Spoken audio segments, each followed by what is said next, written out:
सिलेबसमध्ये पुढचा मुद्दा आहे दिलेला शेती, कृषी अर्थव्यवस्था. आतापर्यंत पूर्व परीक्षेला होतं, मुख्य परीक्षेला PSI, STI, ASOला नव्हतं, आता त्याला पण आहे. भारतीय शेती आणि ग्रामीण विकास या हेडिंगखाली आता शेतीचा अभ्यास करायला लागणार आहे, म्हणजे सगळ्यांनाच शेती करायला लागणार आहे आता. पूर्व परीक्षा आणि मुख्य परीक्षा आपण पूर्वसाठी तयारी करतच होतो, आता मुख्यला समोर ठेवून पण आपल्याला तयारी करणं आवश्यक आहे. काय काय तयारी करणं अपेक्षित आहे? पहिला आहे कृषी क्षेत्राचा वाटा GDP मध्ये किती आणि रोजगारात किती. ही स्लाइड आपण वर पण बघितली. सेवा उद्योग आणि कृषी, तर कृषी क्षेत्राचा वाटा GDP मध्ये कमी आहे. 50-51 मध्ये जास्त होता, तो टप्प्याटप्प्याने कमी होत गेलेला आहे, पण त्याच्यावर अवलंबून असणाऱ्यांची संख्या खूप जास्त आहे. हा एक जो चेंज व्हायला पाहिजे होता, एक क्वालिटेटिव्ह चेंज व्हायला पाहिजे होता, तो काही झालेला नाही. तर याचं सूक्ष्म विश्लेषण आपल्याला थोडंसं करता आलं पाहिजे. याच्यावर अशा पद्धतीचे घटती प्रवृत्ती, वाढती प्रवृत्ती अशा पद्धतीचे प्रश्न विचारले गेलेले आहेत. तर हे उत्तर आपल्याला देता आले पाहिजे. तर ही स्लाइड जास्त बोलकी आहे, त्याच्यावरून आपल्याला प्रश्नाच्या उत्तरापर्यंत बऱ्यापैकी पोहोचता येतं. आणखी एक स्लाइड दाखवतो. जर GDPचा वृद्धी दर, क्षेत्रीय वृद्धी दर विचारात घेतला आपण, तर सेवा क्षेत्राचा वृद्धी दर बऱ्यापैकी जास्तच राहतो. उद्योग क्षेत्राचा वृद्धी दर मध्यम स्वरूपाचा राहतो आणि गेल्या दशकामध्ये मात्र कधी तर 2013-14 मध्ये तो मायनस पण झालेला होता. तर हा उद्योग क्षेत्राचा वृद्धी दर हा थोडासा मध्ये कुठेतरी राहतो. मात्र कृषी क्षेत्राचा वृद्धी दर हा जेवढा पाहिजे तेवढा राहत नाहीये. आपण 4% टार्गेट ठेवलेलं आहे, की कृषी क्षेत्राचा वृद्धी दर 4% राहायला पाहिजे. पण तो नेहमी आपल्याला अचीव्ह करता येत नाही. त्यामुळे खाली त्याचा एरो खाली दाखवलेला आहे, की कृषी क्षेत्राचा वृद्धी दर हा म्हणावी तितकी वृद्धी दाखवत नाही. फक्त कोविडचं एकमेव वर्ष असं होतं, की 2020-21 मध्ये, की कृषी क्षेत्राचा वृद्धी दर इतर कुठल्याही क्षेत्रापेक्षा चांगला आपल्याला बघायला मिळाला. वृद्धी दर त्याचा सकारात्मक होता. पण इतर वर्षामध्ये त्याचा वृद्धी दर म्हणावा तसा राहत नाहीये. तर अशा पद्धतीचे प्रश्न विचारले जातात. उदाहरणार्थ PSI कंबाईन पूर्व 2018ला विचारले. 1950-51 ते 2013-14 या काळामध्ये GDP मध्ये शेती क्षेत्राचा वाटा कोणती प्रवृत्ती दर्शवतो? तर घटती प्रवृत्ती दर्शवतो, की 50-51 मध्ये GDP मध्ये शेती क्षेत्राचा वाटा जास्त होता आणि तो टप्प्याटप्प्याने कमी होत गेलेला आहे. तो कमी होत गेला आहे, चांगलं चित्र आहे. या प्रश्नात जे दिलंय, की घटती प्रवृत्ती दर्शवतो, चांगलं आहे. पण कृषी क्षेत्रावर अवलंबून असणाऱ्यांची संख्या पण कमी झाली पाहिजे होती, ती काही झालेली नाहीये. तर अशा पद्धतीचं क्वालिटेटिव्ह आणि क्वांटिटेटिव्ह चेंजेस जे आहेत ते थोडेसे नोट डाऊन करून ठेवायला लागतील. मी जी पहिली स्लाइड दाखवली आता, की उद्योग क्षेत्राचा, सेवा क्षेत्राचा आणि कृषी क्षेत्राचा किती वाटा आहे. याच्यावर सरळ सलग उद्योग या हेडिंग खाली किंवा सेवा या हेडिंग खाली प्रश्न विचारले गेलेले आहेत. त्यामुळे ती स्लाइड आणि त्याच्या संबंधित काही ताजे आकडे जर आपण गोळा करून ठेवले तर आपल्याला प्रश्नाच्या उत्तरापर्यंत पोहोचता येईल. काही योजना आहेत कृषी क्षेत्राच्या, तर त्या योजनांवर प्रश्न विचारले जातात. उदाहरणार्थ एक MIDH नावाची योजना, mission for integrated development of horticulture, 2014 मध्ये ही योजना सुरू झालेली होती. आणि याच्या आधी काही योजना आणि काही मंडळं होती. उदाहरणार्थ कोकोनट डेव्हलपमेंट बोर्ड. तर अशा पद्धतीची मंडळं आणि इतर काही योजना या 2014 मध्ये सगळ्या विलीन करून एकच अम्ब्रेला स्कीम बनवण्यात आली. तिचं नाव आहे MIDH. आयोगाची पेपर 4 राज्यसेवेसाठी अत्यंत आवडती योजना होती, ज्याच्यावर खूप सारे प्रश्न आतापर्यंत विचारले गेलेले आहेत. तर असे जे प्रश्न त्याच्यावर विचारले गेले, तसे आता इथे कंबाईनला आणि कंबाईन मेन्सला पण याच्यावर प्रश्न विचारले जातील. तर कृषी क्षेत्राच्या अशा काही ठराविक योजना आहेत. त्या योजना कोणत्या, त्या कधी सुरू झाल्या, त्यांचं लक्ष्य गट कोणता आहे आणि त्यांची उद्दिष्ट कोणती आहेत, अशा 4 कॉलममध्ये जर एक तक्ता आपण बनवून ठेवला आणि तुम्हाला जर कळत नसेल की कोणत्या योजना नेमक्या आहेत, तर ॲपमध्ये मी जी ब्लँक वर्कशीट सगळ्यांना ओपन टू ऑल अशी ओपन करता येते, ती एकदा ओपन करा. त्याच्यामध्ये मी कृषी क्षेत्राच्या काही योजनांचा एक तक्ता बनवून दिलेला आहे. तर फक्त मी नावं दिलेत अर्थातच योजनांची. तुम्हाला लिहायचं आहे पुढच्या कॉलममध्ये ती कधी-कधी सुरू झाल्या. तिसऱ्या कॉलममध्ये लिहायचं आहे त्याचा लक्ष्य गट कोणता-कोणता आहे आणि चौथ्या कॉलममध्ये लिहायचं आहे त्या योजनांची उद्दिष्ट कोणती आहेत. एक तक्ता बनवून ठेवला तर त्याच्यावर आधारित काही प्रश्न विचारला गेला तर तुम्हाला उत्तरापर्यंत पोहोचता येईल. उदाहरणार्थ PSI कंबाईन पूर्व 2020ला पूर्व परीक्षेला ओरिएंट ठेवून एक प्रश्न विचारला गेला होता, की राष्ट्रीय कृषी विकास योजना कोणत्या पंचवार्षिक योजना काळात सुरू झाली. तर 11व्या योजना होती. MIDH मी आता जी स्लाइड दाखवली, mission for integrated development of horticulture, ती 12व्या पंचवार्षिक योजना काळात सुरू झाली. बरोबर आहे, 2014 मध्ये ती सुरू झाली होती. आणि एक नॅशनल फूड सिक्युरिटी मिशन नावाचं राष्ट्रीय अन्न सुरक्षा उपक्रम अशी एक योजना 2007-8 मध्ये सुरू झाली होती. तर 2009-10 मध्ये सुरू झाली असं विधान दिल्यामुळे ते विधान चुकतं आणि आणि विधानं बरोबर आहेत. कोणतं चूक आहे विचारलं तर विधान चूक आहे. तिसरा ऑप्शन आपल्याला योग्य पर्याय 3 आपल्याला निवडणं आवश्यक होतं. आणखी काही योजना जसं आपण पुढे सरकतो, की उत्पादन वाढवणाऱ्या योजना, सिंचनाच्या योजना किंवा यांत्रिकीकरणाच्या योजना, तर अशी काही योजनांची यादी आहे. ती यादी एकदा सगळी नोट डाऊन करून ठेवा. उदाहरणार्थ सिंचनाची एक योजना आहे, प्रधानमंत्री कृषी सिंचाई योजना नावाची.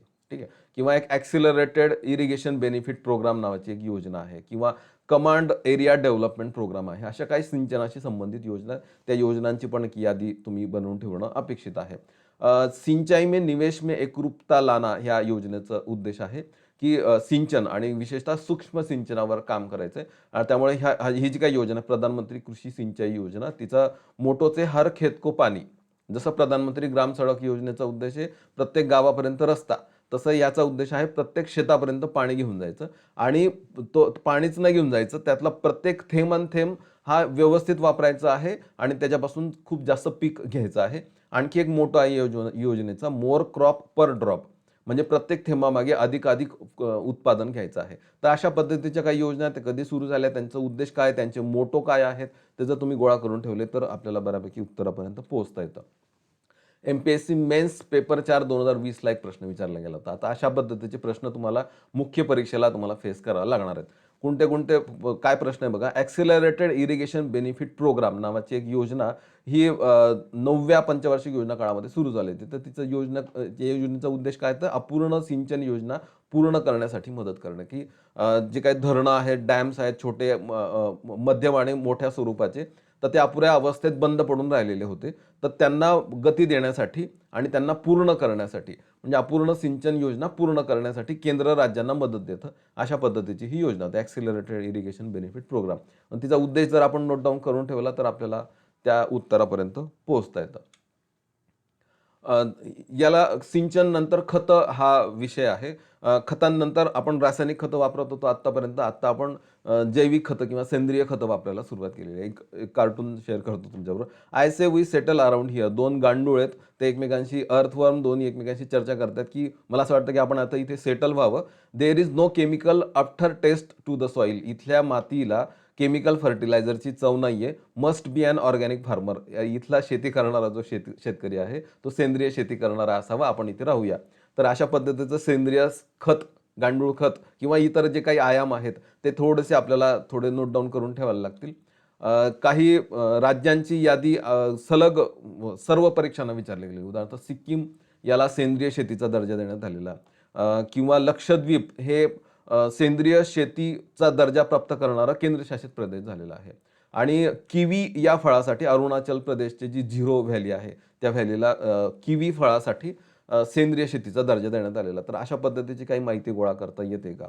Zero budget natural farming ZBNF नावाने एक नवीन योजना मोदीजींनी, पंतप्रधानांनी लॉन्च केलेली आहे. तिचे जीवामृत, बीजामृत, आच्छादन, वापसा असे, आणि आणखी एक आहे 5 पद्धतीचे आंतरपीक, असे 5 पद्धतीचे त्याचे डायमेन्शन्स आहेत, 5 पिलर्स आहेत. तर या नवीन ज्या आधुनिक योजना आहेत आणि सेंद्रिय शेती आहे त्याच्यावर सलग प्रश्न विचारले गेलेले आहेत. तर खतं, आणि ती नसती रासायनिकच नाहीत तर जैविक खतं पण, आणि तिकडे सेंद्रिय शेती, अशा अशा पद्धतीने जर आपण थोडीशी माहिती नोट डाऊन करून ठेवली तर आपल्याला आणखी उत्तरापर्यंत पोहोचता येईल. उदाहरणार्थ किवी हे भारतातील पहिलं प्रमाणित सेंद्रिय फळ आहे. अरुणाचल प्रदेश हे किवी फळासाठी सेंद्रिय फळाचा दर्जा प्राप्त करणारं देशातील पहिलं राज्य आहे. कंबाईन पूर्व 2021ला आता हा प्रश्न विचारला गेला होता. आधी सिक्कीमवर विचारला गेला होता, आता अरुणाचल प्रदेशवर विचारला गेलेला. अशा पद्धतीचे किसान शी संबंधित आणखी 1-2 योजना पण आहेत. किसान ड्रोन आहे, किसान रेल आहे, किसान उडान आहे.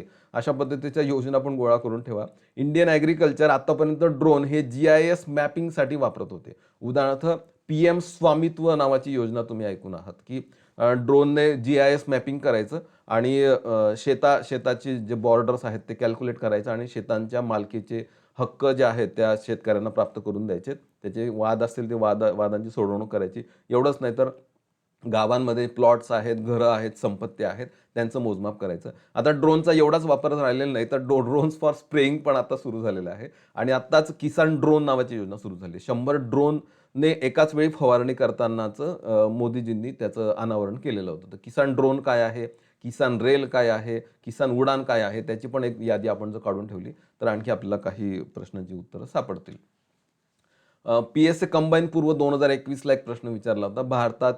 भारतीय शेतीतील उत्पादकता प्रामुख्याने 2 बाबींवर अवलंबून आहे.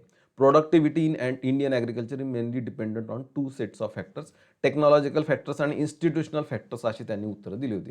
खरं तर 4ही त्याची उत्तरं दिली पाहिजे होती, पण फॅक्टर्स असा शब्द आहे प्रश्नात आणि उत्तरात फॅक्टर्स शब्द आहे म्हणून त्यांनी आणि क अशी उत्तरं देऊन टाकलेली होती. टेक्नॉलॉजिकल फॅक्टर्स आणि इन्स्टिट्यूशनल फॅक्टर्स आपण उचलले तर इन्स्टिट्यूशनल फॅक्टर्स आहेत की शेतकऱ्यांना कर्ज देणाऱ्या ज्या काही यंत्रणा आहेत, नाबार्ड, राज्य सहकारी बँक, जिल्हा मध्यवर्ती सहकारी बँक आणि गावात असणाऱ्या सोसायट्या, म्हणजे ज्याला आपण पॅक्स म्हणतो. तर ह्या इन्स्टिट्यूशनल फॅक्टर्स आहेत ना, टेक्नॉलॉजिकल फॅक्टर्स. मी बऱ्याच वेळा सांगतो की आधी आपल्या दारासमोर, शेतकऱ्यांच्या दारासमोर ट्रॅक्टर असायचं, आता ड्रोन असणार आहे. तर हे टेक्नॉलॉजिकल फॅक्टर्स आहेत. ते तर टेक्नॉलॉजी किती वापरतात याच्यावर त्या क्षेत्राची प्रोडक्टिव्हिटी अवलंबून आहे, अशा पद्धतीचा प्रश्न विचारला गेला. ह्युमन रिसोर्स पण आहे आणि इरिगेशन फॅसिलिटीज पण आहे, पण आयोग त्या उत्तरांवर ठाम होतं, त्यामुळे त्याने तेच उत्तर दिलेलं आहे. ई नाम नावाची, म्हणजे इलेक्ट्रॉनिक नॅशनल ॲग्रिकल्चर मार्केट नावाची पण एक योजना आहे. जसं आपण बघितलं आता की सिंचनानंतर खतांवर आलो, खतांनंतर यांत्रिकीकरणाकडे आलो आपण, की ॲग्रिकल्चरचं मेकनायझेशन कसं होतंय, आपण ड्रोनसारख्या यंत्रणा कशा वापरतोय. पुढचा सिलेबस किंवा आपल्याला अभ्यास करणं आवश्यक आहे बाजार, की शेतकरी जे काही पिकवतात ते बाजारात विकायला काढतात कृषी उत्पन्न बाजार समित्यांमध्ये. या कृषी उत्पन्न बाजार समित्यांच्या एक ना जोडून एक national agriculture market, electronic national agriculture market बनवलं जाते. म्हणजे एखादा शेतकरी तो त्याचा माल घेऊन जाऊन एखादा दूरवरचा दुसऱ्या कृषी उत्पन्न बाजार समितीत बसणारा एखादा व्यापारी आहे, त्याच्याबरोबर तो ई ट्रेडिंग करू शकतो. त्याचा असा नियम नाही आता की तो शेतकरी तिथे फिजिकली आलेल्या व्यापाऱ्याबरोबरच त्याने व्यापार करावा असं नाहीये. तो एखाद्या सुरतमध्ये बसलेल्या तिथे कृषी उत्पन्न बाजार समितीतल्या एखाद्या व्यापाऱ्याबरोबर सुद्धा व्यापार करू शकतो, लिलावात भाग घेऊ शकतो. उदाहरणार्थ याने आता मस्टर्ड आणलेला आहे, मोहरी आणली आणि त्याने तो त्याच्याबरोबर व्यवहार करतोय.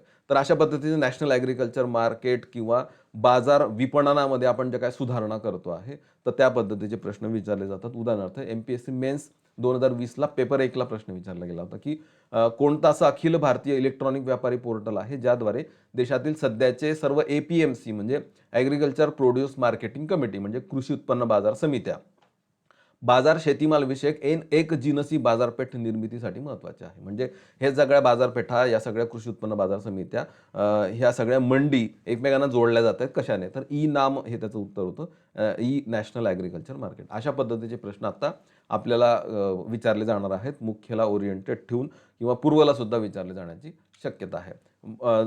बाजार आणि विपणन झालं, त्याच्यानंतर आहे किमती, कृषी किमती. कृषी मूल्य, आपल्याला माहिती कृषी मूल्य आणि किमती आयोग आहे, तो मिनिमम सपोर्ट प्राईस जाहीर करतो. 3 प्रकारच्या किंमतींचं विश्लेषण तुमच्याकडे असलं पाहिजे. मग किमान आधारभूत किंमत म्हणजे काय, त्याचा उद्देश काय असतो, खरेदी किंमत ज्याला प्रॉक्युरमेंट प्राईस म्हणतात, ती म्हणजे काय आणि त्याचा उद्देश काय असतो. आणि तिसरा मुद्दा आहे विक्री किंमत, म्हणजे रेशन दुकानांमध्ये अग्रक्रम कुटुंबांना ज्या दराने अन्नधान्य उपलब्ध होतो तिथल्या रेट. अशा 3 पद्धतीच्या किमती सरकार नियंत्रित करतं. इतरही आहेत, पण या 3 महत्त्वाच्या आहेत. त्या तिघांचा उद्देश काय आहे, त्या तिघांचे टार्गेट ग्रुप कोणते आहेत. तर हे कंपॅरेटिव्हली थोडंसं लक्षात ठेवलं तर आपल्याला थोडंसं उत्तरापर्यंत पोहोचता येईल. या तिन्हींमध्ये काम करते ती फूड सबसिडी. तर फूड सबसिडी कोणाला दिली जाते, त्याचा उद्देश काय आहे, आत्ता एसटीआयमेन्सला त्याच्यावर प्रश्न विचारला गेला होता. तर मिनिमम सपोर्ट प्राईस हा मुद्दा अत्यंत कळीचा, जर तुम्ही कृषी अर्थशास्त्राचा अभ्यास करताय तर सर्वाधिक प्रश्न मिनिमम सपोर्ट प्राईसवर विचारले जातात, किमान आधारभूत किमतीवर. चालू घडामोडीच्या अँगलने आत्ता आपण अनुसूचित जमातीसाठी जे काही वन्य उत्पादनं निर्माण होतात त्यांच्यासाठी पण मिनिमम प्राईस सपोर्ट स्कीम आता लागू करण्याचा निर्णय घेतलेला आहे. तर त्याला म्हटलंय MFP, मायनर फॉरेस्ट प्रोड्युसर्स, म्हणजे जंगलात जी काही वन्य उत्पादनं गोळा करतात अनुसूचित जमातीत असणारी लोक, उदाहरणार्थ चिरोंजी किंवा वाईल्ड हनी किंवा तेंदूपत्ता अशा पद्धतीचे, किंवा मध, डिंक, इतर सगळं काही जे काही वन्य उत्पादनं आहेत त्यांना सुद्धा किमान आधारभूत किंमत जाहीर करावी आणि त्यांना सुद्धा या योजनेचा लाभ मिळवून द्यावा, अशा पद्धतीची MSP for MFP, minimum price support scheme for minor forest producers, अशा पद्धतीची योजना आता सुरू झालेली आहे. राज्यांनी ती राबवायची आहे, केंद्र राज्यांना त्यासाठी आर्थिक मदत करणार. अशा पद्धतीची याच्या आधी फलोत्पादनासाठी सुद्धा केंद्र पुरस्कृत राज्यांना मदत करणारी अशी मिनिमम सपोर्ट प्राईस सुद्धा, मिनिमम सपोर्ट प्राईस स्कीम सुद्धा लागू आहे. तर याचा अर्थ काय होतो, या योजनेचा उद्देश काय आहे, अशा पद्धतीचे प्रश्न, उदाहरणार्थ MPSC मेन्स पेपर 4 2021ला प्रश्न विचारला गेलेला, अशा पद्धतीचे प्रश्न आता आपल्याला कंबाईन मुख्याला विचारले जाणार आहेत. किमान आधारभूत किमतीची हमी देऊन उत्पादकांचे संरक्षण आणि विमा काढणं हे कृषी किंमत धोरणाचा उद्देश आहे. येस, की उत्पादक म्हणजे शेतकऱ्यांना किमान आधारभूत किंमत जाहीर करून शेतकऱ्यांना त्यांना मिळणाऱ्या मोबदल्याचं संरक्षण त्यांना आपोआप मिळत असतं. आणि वाढीच्या उद्दिष्टानुसार विविध पिकांचं अपेक्षित उत्पादन करणं. जर सरकारला वाटत असेल की यावर्षी गव्हाचं उत्पादन कमी होण्याची शक्यता आहे आणि गव्हाचं उत्पादन वाढलं पाहिजे असं सरकारला वाटत असेल, तर सरकार गव्हाच्या किमान आधारभूत किमतीमध्ये वाढ करतं. ती वाढ केली की शेतकऱ्यांना प्रोत्साहन मिळतं आणि शेतकरी गव्हाची लागवड करतात. दोन्ही विधानं याच्यातली बरोबर आहेत. तिसरा ऑप्शन बरोबर आहे. तर मी तिन्ही किमती तुम्हाला सांगितल्या. त्या तिन्ही किमती काय आहेत, त्यांचा उद्देश काय आहे, त्यांचा टार्गेट ग्रुप कोणता आहे. तर हे आपल्याला त्याची माहिती असली पाहिजे. इतर काही आपण किंमत नंतर वित्त आणि विमाकडे जातो. वित्त शेतकऱ्यांना मिळणारा फायनान्स आणि विमा त्यांचा उतरवला जाणारा त्यांचा म्हणजे त्यांच्या पिकांचा उतरवला जाणारा विमा. अशा संबंधित काही योजनात उदाहरणार्थ हे बघा शेतकरी आहे, विमा बँका शेतकऱ्यांपर्यंत पोहोचतात किंवा शेतकरी बँकांपर्यंत पोहोचतात आणि त्या शेतकऱ्याची पत ओळखली जाते आणि ती पत ओळखून त्या शेतकऱ्याला एक कार्ड दिलं जातं, ज्याला किसान क्रेडिट कार्ड असं म्हटलं जातं. त्या किसान क्रेडिट कार्डमध्ये एक लिमिट त्याला अनाउन्स झालेलं असतं. त्या लिमिटमध्ये त्याची शेतजमीन आणि त्याचं पीक पेरा हे सगळं बघून त्याला एक लिमिट अनाउन्स केलं जातं आणि त्या लिमिटद्वारे तो बँकेतनं त्याच्यानंतर कुठली कागदपत्र सादर न करता, म्हणजे एक तारण असेल तर तारण द्यायला लागेल फक्त, पण कुठली कागदपत्र सादर न करता त्याला इझिली बँकेकडनं त्या लिमिटच्या खाली लोन मिळतं. तर अशा पद्धतीचे किसान क्रेडिट कार्ड योजना आहे किंवा वित्त या क्षेत्रामध्ये किंवा विमा क्षेत्रामध्ये आपण गेलो तर प्रधानमंत्री फसल विमा योजना आहे. अशा योजनांची सुद्धा तुम्हाला थोडीशी बेसिक माहिती गोळा करणं अपेक्षित आहे. उदाहरणार्थ एमपीएससी मेन्स पेपर 4 2021 प्रश्न विचारला गेला की किसान क्रेडिट कार्ड योजना शेतकऱ्यांना टिंब सुलभतेने मिळण्यासाठी सुरू करण्यात आलेली आहे. तर अल्प मुदतीचा पतपुरवठा करण्यासाठी किसान क्रेडिट कार्डने अल्प मुदतीचं कर्ज मिळत असतं. पण त्याच्यामध्ये एक इन्व्हेस्टमेंट क्रेडिट नावाचा एक दीर्घ मुदतीचा पतपुरवठा देणारा पण एक फॅक्टर आहे. तो या प्रश्नामध्ये थोडासा दुर्लक्षित झालेला आहे.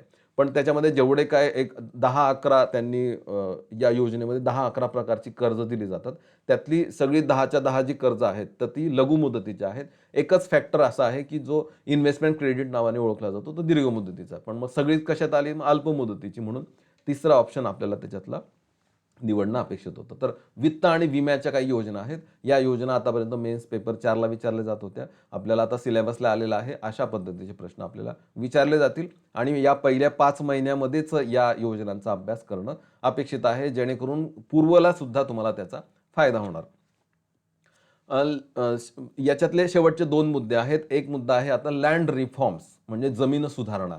इंग्रज होते. इंग्रज असताना आपल्याकडे जमीनदारी पद्धतीचा विकास झालेला आणि मोठमोठाले जमीनदार सोडून गेले ते आपल्याला आणि या जमीनदारांच्या नावाने मोठमोठ्या शेतजमिनी होत्या. कुळ शेतकरी राहून गेलेले ज्यांना टेनंट्स म्हणतात, की ते टेनन्सी फार्मर्स म्हणून ओळखले जात होते, की ते कुळ शेतकरी म्हणून शेतामध्ये राबत होते. त्यांना कुठल्याही शेतीचा मालकी हक्क मिळत नव्हता. शेतमजुरांचे प्रश्न वेगळे होते आणि आणखी इतरही प्रश्न जे लँड रिफॉर्म्स या सदनामध्ये येतात. मग आपण जमीनदारी, रयतवारी, महालवारी या पद्धतींचं उच्चाटन करण्याचा कसा प्रयत्न केला आणि शेतकऱ्यांना शेत जमिनींचे मालक बनवण्याचा कसा प्रयत्न केला. अशा जमीन सुधारणा हा पण एक प्रॉमिनंट टॉपिक आहे आणि त्याच्यावर ऑलरेडी प्रश्न विचारले जात होते. उदाहरणार्थ एसटीआय पूर्व 2016चा एक प्रश्न आहे, की कायमधारा पद्धत, महालवारी पद्धत आणि रयतवारी पद्धत ही लागू करण्याशी संबंधित कोणते कोणते इंग्रज अधिकारी आहेत. अशा जोड्या लावा पद्धतीचे प्रश्न आधीच पूर्व परीक्षेमध्ये विचारले गेलेले आहेत 2016 मध्ये. त्याच्यानंतर कंबाईनला पण विचारले गेलेले आहेत आणि मेन्सला सुद्धा विचारले गेलेले आहेत. तर अशा पद्धतीचे लँड रिफॉर्म्स हा खूप प्रॉमिनंट टॉपिक आहे, ज्याच्यावर प्रश्न विचारले जातात. तर लँड रिफॉर्म्स करून ठेवा. आणि शेवटचा मुद्दा कृषी क्षेत्राचा आहे, हरित क्रांती. पहिली हरित क्रांती, दुसरी हरित क्रांती, या हरित क्रांतीचं फळ काय मिळालेलं आहे, या हरित क्रांतीला जोड देणाऱ्या विविध योजना, त्या सिंचनापासनं तर बियाण्यांपर्यंत येऊन पोहोचतात. त्या योजनांची माहिती नॉर्मन बोरलॉग किंवा एम.एस. स्वामीनाथन किंवा सी. सुब्रमण्यम कृषी मंत्री होते, इंदिरा गांधी पंतप्रधान होत्या आणि त्यांच्या काळामध्ये ही जी काही आपण प्रगती बघितलेली आहे. आणि नंतर आपण आता 2000च्या दशकामध्ये नंतर दुसरी हरित क्रांती कशासाठी करतोय, त्याचा भाग असणारा एक इंद्रधनुषी क्रांती, की लाल क्रांती, पीत क्रांती, करडी क्रांती याच्याशी संबंधित कोणती कोणती पिकं आहेत. तर ही एक बेसिक माहिती सुद्धा आपल्याला असणं अपेक्षित आहे. उदाहरणार्थ पीएसए कंबाईन पूर्व 2020ला पूर्वचा सिलेबस म्हणून प्रश्न विचारला गेला होता. हरित क्रांतीनंतर टिंब हे सर्वात जास्त उत्पादन वाढ दर्शवणारे प्रमुख अन्नधान्य पीक आहे. ते दर हेक्टरी का एकूण हे विधान स्पष्ट केलेलं नव्हतं, पण त्यांनी गहू हे उत्तर दिलेलं आहे. तर गहू हे उत्तर आपण आता गृहीत धरूया. हरित क्रांतीनंतर गहू हे सर्वात जास्त उत्पादन वाढ दर्शवणारं प्रमुख अन्नधान्य पीक आहे. म्हणजे हरित क्रांती, त्याची फळं आणि त्याच्याशी संबंधित एक हाय इल्ड सीड्स प्रोग्राम नावाचा HYVP, हाय इल्डिंग व्हरायटीज प्रोग्राम नावाची एक योजना आहे, ज्याच्यामध्ये आपण 5 प्रकारची पिकं होती त्याची संकरित बियाणांचा वापर करायला आपण सुरुवात केली होती. ती योजना काय आहे हे पण थोडंसं आपल्याला बेसिक माहिती असणं अपेक्षित आहे. आणि या सगळ्यांची समरी करणारं नवीन सरकारने असं ठरवलं की 2022-23 या वर्षामध्ये शेतकऱ्यांचं उत्पन्न दुप्पट करायचं. शेतकऱ्यांचं उत्पन्न दुप्पट करण्यासाठी गेल्या 4-5 वर्षामध्ये सरकारने विविध योजना आणल्या. उदाहरणार्थ PM किसान नावाची योजना, जी थेट खात्यामध्ये शेतकऱ्यांना लाभ देणारी योजना आहे. याच्यावर अजून तरी एखाद दोनच प्रश्न विचारले गेलेले आहेत येत्या परीक्षांमध्ये. आता पूर्वला पण आणि मुख्यला पण सिलेबस झालेला आहे, तर याच्यावर आता प्रश्न विचारले जातील. PM किसान योजना कधी सुरू झाली, तिचा लक्ष्यगट काय आहे, शेतकऱ्यांना दर वर्षाला त्यांच्या थेट खात्यामध्ये किती पैसे जमा होत आहेत आणि युनिव्हर्सल बेसिक इन्कमशी PM किसान योजना कशी निगडित आहे, ही साधारणतः आपल्याला माहिती असणं आवश्यक आहे. शेतकऱ्यांचं उत्पन्न दुप्पट करायचं असेल तर पणन, विपणन, मार्केटिंग याच्यामध्ये सुधारणा झाल्या पाहिजेत आणि त्याच्यासाठी अलीकडे केंद्र सरकारने 3 कृषी कायदे केले होते, 3 फार्म लॉज संमत केले होते. पण प्रचंड विरोधामुळे ते लॉज नंतर बाद पण करण्यात आलेले. तर ते 3 कायदे नेमके काय होते, तर त्याची माहिती तुम्हाला असली पाहिजे. या 3 कायद्यांचा जर व्यवस्थित अभ्यास केला तर कृषी क्षेत्राच्या सगळ्या प्रश्नांचं आणि त्याच्यावरच्या उपायांची चर्चा तुम्हाला करता येऊ शकते आणि कृषी अर्थशास्त्र नेमकं काय आहे त्याची माहिती तुम्हाला लाभू शकते. तर 3 कायदे कोणते होते, ते बाद झाले, त्यांची पण माहिती आपल्याला असली पाहिजे. शेतकऱ्यांचं उत्पन्न दुप्पट करायचं 2022-23 पर्यंत, त्याची माहिती असली पाहिजे आणि PM किसानशी संबंधित आणखी तुमच्याकडे माहिती गोळा करता आली तर ती पण नोट डाऊन करून ठेवा. तर कृषी क्षेत्र, कृषी अर्थशास्त्र एक मोठा प्रॉमिनंट टॉपिक आहे. मेन्सला याच्यावर आता प्रश्न विचारले जाणार आहेत. शेती पूर्व परीक्षेला, शेती मुख्य परीक्षेला सुद्धा, शेतीला लागून ग्रामीण विकास पण आहे. तर इथे कृषी क्षेत्राला लागून असणारा ग्रामीण विकास असं जरी अपेक्षित असलं तरी ग्रामीण विकासाशी इतर काही योजना आहेत, ज्या योजना मी भाग 2 शी रिलेटेड याच व्हिडिओमध्ये पुढच्या काही मुद्द्यांमध्ये सांगणार आहे. तर प्रकरण 10 दिलेलं आहे मी कृषी आणि याच्यामध्ये मी आत्ता जी चर्चा केली त्या सर्व प्रश्नांची उत्तरं तुम्हाला मिळतील आणि 23, 24, 25 असे टॉपिक आहेत माझ्या या कोर्समध्ये. त्यातला 24वा जो टॉपिक आहे डेव्हलपमेंट ऑफ ॲग्रिकल्चर सेक्टर, याच्यामध्ये एक 14 ते 15 व्हिडिओज मी त्याच्यामध्ये अपलोड केलेले आहेत आणि संपूर्ण कृषी क्षेत्राचं विश्लेषण करण्याचं आणि संपूर्ण कृषी अर्थशास्त्र या 3 कायद्यांच्या भोवती कसं फिरत होतं आणि या कायद्यांचा उद्देश काय होता नेमका आणि त्यानं काय अचीव करायचं होतं, तर हे सगळं उत्तमरित्या एक्सप्लेन करण्याचा मी प्रयत्न केलेला आहे आणि ॲग्रिकल्चर रिफॉर्म्स पण सांगितलेले आहेत की एक कॅन्डू नंतर कसे बदल होत गेलेले आहेत, WTO आणि कृषी क्षेत्राचा कसा संबंध आहे ते पण मी विश्लेषण करण्याचा प्रयत्न केलेला आहे. तर मी आत्ता जे मुद्दे सांगितले ते तुम्ही केलेले आहेत का, तर टिक करून ठेवा आणि तुम्ही जसं करत जाल तसं टिक करत जा. भारतीय कृषी क्षेत्राचा अभ्यास करायचा आहे. भारतीय कृषी क्षेत्र याच्यामध्ये अलीकडे पण आणखी काही प्रश्न विचारले गेलेत की भारताचा जगामध्ये या पिकांमध्ये पहिला क्रमांक, म्हणजे उदाहरणार्थ ताग उत्पादनात पहिला क्रमांक, मग साखर उत्पादनात कितवा आहे, किंवा या संबंधित की कृषी क्षेत्र आणि कृषी क्षेत्रावर आधारित उद्योग, तर त्याच्यावर भारताचा क्रमांक किती लागतो हे माहिती पाहिजे. भारतीय कृषी क्षेत्र याच्यामध्ये परत भारतातल्या कृषी क्षेत्राचा GDP मध्ये आणि रोजगारामध्ये किती वाटा आहे, मी आता जे सांगितलं तुम्हाला ते.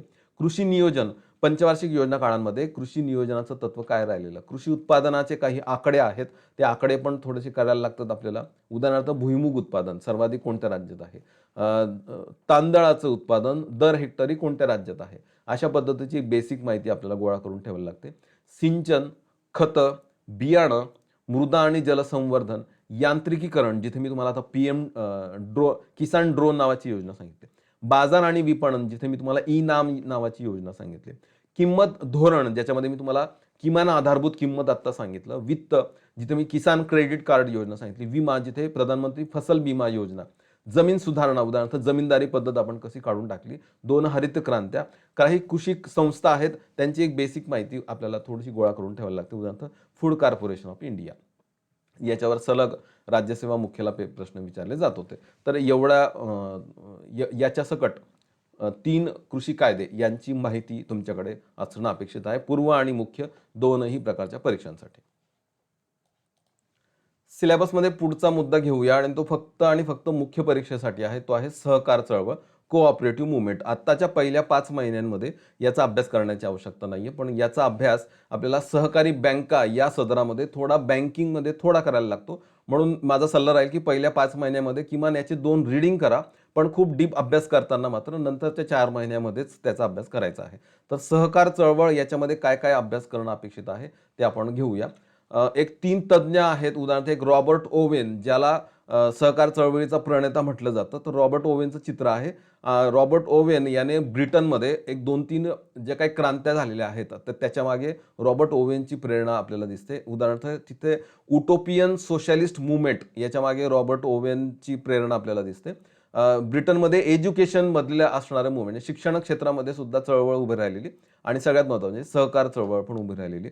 या पद्धतीने आणखी एक सुल डेलिज नावाचा पण एक तज्ञ होऊन गेलेला आहे युरोपमध्ये आणि रायफेझन नावाचा पण एक तज्ञ होऊन गेलेला आहे युरोपमध्ये. तर या 3 विविध सहकाराशी संबंधित असणाऱ्या तज्ञांनी काय-काय सांगितलेलं आणि त्याचा प्रभाव जगभर आणि विशेषतः भारतामध्ये त्या काळामध्ये कसा झालेला, तर याचा एक सहसंबंध आपल्याला सुरुवातीला जोडायला लागतो. त्याच्यानंतर सहकार संस्था त्यांचं वर्गीकरण आपल्याला थोडंसं माहिती करून घ्यायला लागतं, की सहकारी संस्थांचे 4 प्रकार कोणते आहेत? ते प्रकारसुद्धा आपल्याला थोडी माहिती असणं आवश्यक आहे. सहकाराची तत्व ही राज्यसेवा पेपर 4च्या सिलेबसमध्ये डिफाईन केलेली होती त्यांनी, की सहकाराची जुनी तत्व कोणती आणि सहकाराची नवीन तत्व कोणती आहेत. तर एक 7 प्रकारची नवीन तत्व आहेत. त्या सहकाराच्या 7 तत्वांची एक यादी तुम्हाला गोळा करून ठेवायला लागेल आणि ती पाठ करून ठेवली. ती कशी पाठ करायची तर त्याची काही चित्र पण मी पुस्तकात दिलेली आहेत. त्या चित्रांच्या माध्यमातून ती 7 तत्व आपल्याला लक्षात पण ठेवता येतात आणि त्याच्यावर आतापर्यंत आयोग पेपर 4ला प्रश्न विचारत होतं. आता आपल्याला इथे सहकार चळवळ आल्यामुळे काही नाही, ते 7 तत्व आपल्याला करायचे आहेत. ती कोणी सांगितली, कधी लागू झालेली, कोणी लागू केलेली याची एक बेसिक माहिती जर आपण गोळा करून ठेवली, तर आपल्याला उत्तरापर्यंत पोहोचता येतं. उदाहरणार्थ एम-पी-एस-सी मेन्स पेपर 4 2020ला प्रश्न विचारला गेला होता. 1995 सालच्या आंतरराष्ट्रीय सहकारी संघटनेने टिंब-टिंब हे सहकाराचं नवीन तत्व म्हणून स्वीकारलं नाही. याच्यापैकी कोणतं असं तत्व आहे, की ते त्यानं स्वीकारलं नाही? ते एक लिमिटेड इंटरेस्ट ऑन कॅपिटल हे भांडवलावर मर्यादित व्याज नावाचं एक तत्व होतं. तर त्यानं स्वीकारलेलं नाहीये. ते बाजूला ठेवून दिलं त्यांनी. ते जुनं तत्व आहे आणि नवीन तत्वामध्ये म्हणून त्याला त्यांनी बाजूला ठेवलं. तर कोणतं होतं याच्यापैकी असं त्यांनी विचारलं. तर जुनी तत्व कोणती? त्यांची एक यादी आहे. मधली तत्व कोणती? त्यांची एक यादी आहे आणि नवीन तत्व कोणती? त्यांची एक यादी आहे. ती यादी आपण जर एकदा नोट डाउन करून ठेवली, तुम्हाला खूप अडचण येत असेल तर मी ज्या ब्लँक वर्कशीट आहेत त्याच्यामध्ये सुद्धा त्यांची यादी देण्याचा प्रयत्न केलेला आहे. तर ती एक यादी तुम्ही गोळा करून ठेवली, त्याच्यावर आपल्याला प्रश्न विचारला जाऊ शकतो. त्याच्यानंतर भारतातली सहकार चळवळ आणि महाराष्ट्रातली सहकार चळवळ असे 2 मुद्दे जुन्या सिलेबसला आपल्याला दिलेले होते. तर तशा पद्धतीने आपल्याला अभ्यास करता येईल. उदाहरणार्थ भारतातली सहकार चळवळ जर आपल्याला शोधायची असेल तर आपल्याला सुरुवात करायला लागते 1904 पासनं. इथे एक सुरत डिस्ट्रिक्ट कोऑपरेटिव्ह बँक नावाची बँक दिलेली आहे. तिचा एक शेअर सर्टिफिकेटचा एक जुना फोटो मी दिलेला आहे आणि ही बँक एक लिमिटेड बँक आहे. लिमिटेड म्हणजे काय? आणि ही लिमिटेड बँक स्थापन झालेली आहे. त्याच्या खाली लिहिलेलं आहे आणि जे खाली लिहिलं ना ते मी झूम आउट करून दाखवलं इथे. Registered under the cooperative societies act 1904. 1904 मध्ये आपण एक सहकारी पतसंस्था कायदा केलेला होता आणि त्या कायद्यान्वये सहकारी संस्थांची निर्मिती आपल्याकडे झालेली आहे. जसं मी आता सांगितलं, की तिकडे रायफेझन, डेलिज किंवा आता मी रॉबर्ट ओवेन यांची नावं सांगितली. तर त्या तशा पद्धतीच्या संस्था भारतात पण स्थापन व्हायला सुरुवात झाली आणि यांना गती मिळालेली 1904 नंतर, कारण 1904ला केंद्राने कायदा केलेला होता आणि तो होता सहकारी पतसंस्था कायदा. त्याला नंतर मग 1912 मध्ये सुद्धा आणखी एक कायदा करण्यात आला होता, सहकारी कायदा.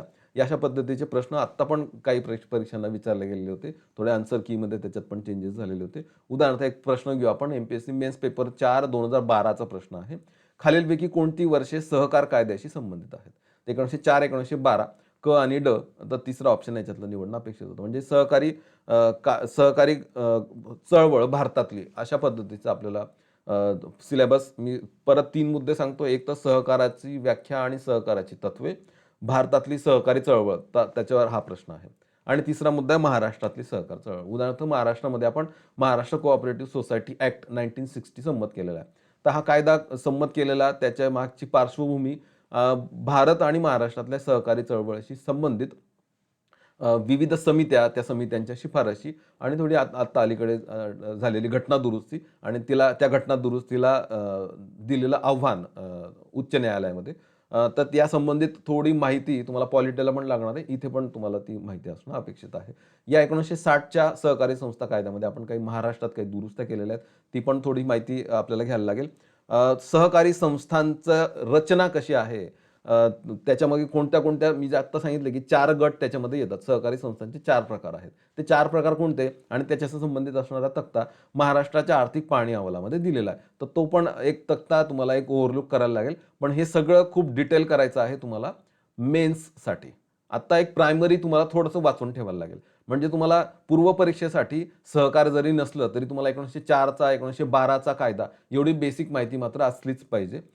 2013 मध्ये आपण महाराष्ट्राच्या या कायद्यामध्ये काही दुरुस्त्या केलेल्या आहेत. त्याच्यावर मेन्स पेपर 4 2013ला एक प्रश्न विचारला होता. तो प्रश्न आपण आता काही सोडवणार नाहीये. पण काय प्रश्न कुठल्या पद्धतीचे विचारले गेलेले आहेत पेपर 4 राज्यसेवा मुख्यला समोर ठेवून, तर त्या पद्धतीचे प्रश्न आता पॅरलल आपल्याला विचारले जातील. मग आपल्याला आयडिया पाहिजे की एक्झॅक्ट आपल्याला काय अभ्यास करायचा आहे. तर सहकार चळवळ हा मुद्दा आपल्याला पूर्व परीक्षेला नाहीये. मुख्य परीक्षेलाच त्याचा अभ्यास करायचा आहे. पूर्व परीक्षेला फक्त वाचून ठेवायचं आहे. डीप अभ्यास करायचा मुख्य परीक्षेसाठी. माझ्या पुस्तकामध्ये मी 11वं प्रकरण सहकार चळवळ नावाचं दिलेलं आहे आणि माझ्या कोर्समध्ये 26वा टॉपिक याच्यामध्ये मी 3 व्हिडिओज अपलोड केलेले आहेत आणि याच्यामध्ये अगदी बारीक विश्लेषण पण केलेलं आहे सहकार चळवळीचं. सहकार हे भांडवलशाही आणि समाजवादी अर्थव्यवस्थांमध्ये यांना जोडणारा दुवा कसा आहे किंवा कंपनी, भागीदारी संस्था यांच्यामध्ये सुद्धा सर्वश्रेष्ठ या सहकारी संस्था कशा आहेत यांची पण चर्चा केलेली आहे. तर ही बेसिक माहिती तुम्हाला असली पाहिजे. तर काय-काय 3 मुद्दे आहेत मी परत सांगतो तुम्हाला, की सहकार चळवळीमध्ये सहकाराची संकल्पना, त्याची व्याख्या, सहकाराची व्याख्या काही तज्ञांनी कशा-कशा केलेल्या आहेत त्याच्यावर पण आता प्रश्न विचारले गेलेले आहेत. सहकाराची तत्व जी नवीन 7 तत्व आहेत, भारतातील सहकार चळवळ, महाराष्ट्रातील सहकार चळवळ हे तुमचे झाले आहेत का? जर पूर्व परीक्षा झाली असेल तर चेक करा. मुख्य परीक्षेमध्येच तुम्हाला त्याचा अभ्यास करायचा आहे. कंबाईन पूर्व आणि आता मुख्य पण या दोनही परीक्षांना आणखी एक कॉमन असणारा मुद्दा आहे उद्योग, इंडस्ट्री. पहिला मुद्दा याच्यामध्ये आपल्याला अभ्यास करायला लागतो तो आहे इंडेक्स ऑफ इंडस्ट्रियल प्रोडक्शन. उद्योगांची कामगिरी मोजणारा हा निर्देशांक आहे. हा वाढत असेल तर समजायचं की उत्पादन वाढतं आहे आणि विशेषतः उद्योग क्षेत्रातलं उत्पादन वाढतंय. IIP त्याचे डायमेन्शन्स कोणते-कोणते आहेत, त्याच्यात कोणत्या-कोणत्या वस्तू मोजल्या जातात, त्यांना किती-किती भारांश आहे आणि IIPचा वृद्धी दर कसा राहिलेला आहे, त्याचं बेस इयर कसं राहिलेलं आहे, याबद्दल आपल्याला प्राथमिक माहिती गोळा करायला लागेल. उदाहरणार्थ 2013-14 मध्ये वजा 0.1% असा वृद्धी दर होता IIPचा, म्हणजे मायनसमध्ये गेलो होतो आपण. म्हणून 2014 मध्ये नवीन सरकार जे निवडून आलेलं मे महिन्यामध्ये त्याने लगेच मेक इन इंडिया सारख्या योजना सुरू केलेल्या की कृषी उद्योग क्षेत्राचा वृद्धी दर हा ऋणात्मक वरनं धनात्मक जावा. तर अशा पद्धतीची बेसिक माहिती आपल्याला गोळा करून ठेवायला लागेल. उदाहरणार्थ STI पूर्व 2016ला प्रश्न विचारलेला की IIP जो इंडेक्स ऑफ इंडस्ट्रियल प्रोडक्शन आहे त्याचं बेस इयर कोणतं आहे? तर तेव्हा उत्तर द्यायचं होतं 2004-5 कारण जुना प्रश्न होता. 2004-5 हे बेस इयर होतं. आपण अलीकडे बेस इयर स्वीकारलेलं 2011-12 म्हणून मी या प्रश्नामध्ये खाली टिप देऊन ठेवली. अलीकडे 2011-12 हे स्वीकारण्यात आलेलं आहे. तर IIP त्याचा वृद्धी दर 2013-14चा ऋणात्मक होता याच्यावर पण आता अलीकडे राज्यसेवा मुख्याला प्रश्न विचारले गेलेले आहेत. IIP मध्ये कोणत्या-कोणत्या वस्तूंची गणना केली जाते ते पण विचारलं गेलेलं आहे आणि इथं बेस इयरचा पण प्रश्न विचारला गेला. तर IIP बद्दल एक बेसिक माहिती आपल्याला गोळा करणं अपेक्षित आहे. औद्योगिक धोरण 1991चं औद्योगिक धोरण सगळ्यात महत्त्वाचं, ज्याला नवीन औद्योगिक धोरण म्हटलं जातं. 1956चं पण महत्त्वाचं आहेच, पण 1991चं सगळ्यात महत्त्वाचं आहे. हे चित्र एक बोलकं आहे बघा, की असं समजा की हे इंडियन इंडस्ट्रीज होते 1991च्या आधी आणि हे भारत सरकार आहे. तर सर्व भारत सरकारच्या नियंत्रणात होतं. कंट्रोल्ड इकॉनॉमी होती, रेग्युलेटेड इकॉनॉमी होती. इंडस्ट्रियल रेग्युलेशन केलं जात होतं. म्हणजे उद्योगांवर नियंत्रण ठेवलं जात होतं. अनुसूची अ, ब आणि क निर्माण केलेल्या होत्या. तर 1991च्या धोरणाने हे जे रेग्युलेशन आहे ते दूर करण्याला सुरुवात झाली, ज्याला आपण इंडस्ट्रियल रिफॉर्म्स म्हणतो आणि ज्याला नंतर दुसऱ्या भाषेमध्ये आपण लिबरलायझेशन, उदारीकरण असं म्हणतो. तर हे जे रिमोट आहे, ते रिमोटचे सेल काढून टाकले मनमोहन सिंग आणि तेव्हाचं जे सरकार नरसिंहराव सरकार होतं त्यांनी आणि विनियंत्रण करायला सुरुवात केली, ज्याला इंडस्ट्रियल डिरेग्युलेशन असं म्हटलं जातं. डिरेग्युलेशन म्हणजे इंडस्ट्रींना हवं तसं उत्पादन घेऊ द्यायला आपण सुरुवात केली. हव्या त्या क्षेत्रामध्ये इंडस्ट्री स्थापन करायला सुरुवात केली. त्यांचं जे परवाना धोरण होतं, ज्याला लायसन्स राज असं म्हटलं जातं, ते लायसन्स राज आपण दूर केलं आणि या रस्त्यात येणारे सगळे बॅरियर्स दूर करून टाकले, ज्याला डिरेग्युलेशन असं म्हटलं जातं आणि 1991 नंतर या डिरेग्युलेशनला सुरुवात केलेली आहे. 1991चं औद्योगिक धोरण या दृष्टीने महत्त्वाचं. त्याला बाधक ठरणारे काही कायदे होते, ते कायदे पण आपण बाद केलेले, त्याच्यावर पण प्रश्न विचारले गेलेले आहेत. त्या प्रश्नांमध्ये त्याची चर्चा करतो. उदाहरणार्थ PSI पूर्व 2014ला प्रश्न विचारला, की नवीन औद्योगिक धोरण 14 जुलै 1991 रोजी जाहीर केलं गेलेलं. तर हे विधान बरोबर होतं. सार्वजनिक क्षेत्रातील उद्योगांसाठी निर्गुंतवणुकीचं धोरण स्वीकारण्यात आलं. म्हणजे एकीकडे खाजगी उद्योगांना सगळं रान मोकळं तर करूनच दिलं. सार्वजनिक उद्योगांमधून डिसइन्व्हेस्टमेंट, निर्गुंतवणूक करायला पण सुरुवात केलेली होती. आणि ब दोन्ही बरोबर आहेत आणि हे धोरण, तर हा त्याचा परिणाम आहे, हे पण बरोबर आहे. तर दुसरं विधान ॲक्च्युअल बरोबर याच्यामधलं आपल्याला सोडवायचं होतं. STI-MENS 2020ला विचारलं गेलेलं, की मी जे 2 कायदे आता त्यांचा उल्लेख करणार होतो, ते आहे एक तर फेरा कायदा नावाचा कायदा होता, जो 1973 मध्ये केला होता. 1999 मध्ये आपण फेराच्या ऐवजी फेमा कायदा केलेला होता. आणि एक MRTP नावाचा कायदा होता, तो बदलून आपण 2002 मध्ये त्याच्याऐवजी स्पर्धा कायदा, कॉम्पिटिशन ॲक्ट बनवलेला होता. तर या कायद्यांवर वारंवार प्रश्न विचारले गेलेले आहेत. उद्योग या सदरामध्ये औद्योगिक धोरण या हेडिंग खाली आपल्याला हे 2 प्रश्न ठरलेले आहेत. ते परत परत विचारले जातात. उदाहरणार्थ, फेरा कायदा रद्द करून कोणता कायदा करण्यात आला? तर फेमा कायदा करण्यात आला. सी ऑप्शन याच्यातलं निवडायचं होतं. योग्य पर्याय 4.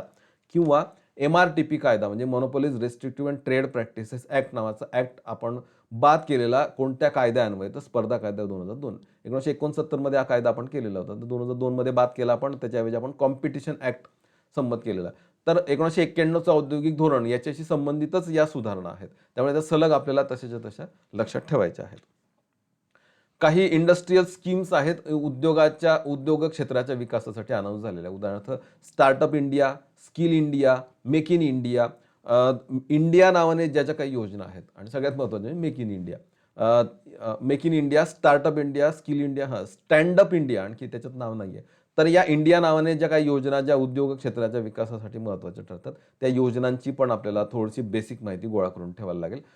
ज्या आत्ता विशेषतः 2014 नंतर उद्योग क्षेत्राच्या विकासासाठी सुरू करण्यात आले आहेत. उदाहरणार्थ, MPSC मेन्स पेपर 4 2021ला प्रश्न विचारला गेला. देशांतर्गत व विदेशी गुंतवणूकदारांनी भारतामध्ये गुंतवणूक करण्यासाठी जागतिक स्तरावर पुढाकार घ्यावा, यासाठी भारताच्या पंतप्रधानांनी 25 सप्टेंबर 2014ला कोणत्या योजनेची घोषणा केली? तर मेक इन इंडिया तिसरा ऑप्शन आहे.